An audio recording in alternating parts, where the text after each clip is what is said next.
unboxing is finally finished, and yeah, I'm just gonna go through the bits really.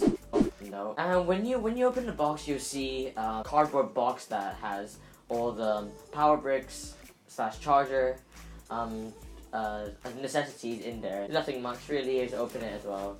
This one is essentially the charger, the plugs which you need to put into, which you need to connect to the power brick in order to charge. There's the power brick really.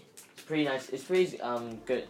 Pretty nicely sized. I don't really care about the side of the power brick anyway, so yeah, let's put it aside. When you also buy online, which you also get this Razer a bunch of stickers in here, so which is pretty nice.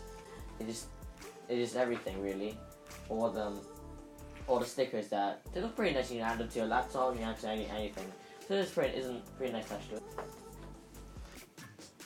Yeah, so when you open it, you'll see. You've probably seen most of it just now already, but it's the green logo with a bit of styrofoam padding to it.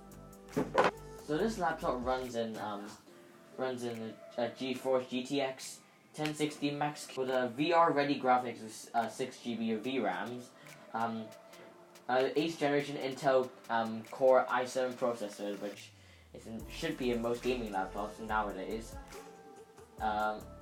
And in most 15-inch laptops, and a 6-core 12 threads up to 4.1 gigahertz, which is, yeah, again, this is most bit of the details in it.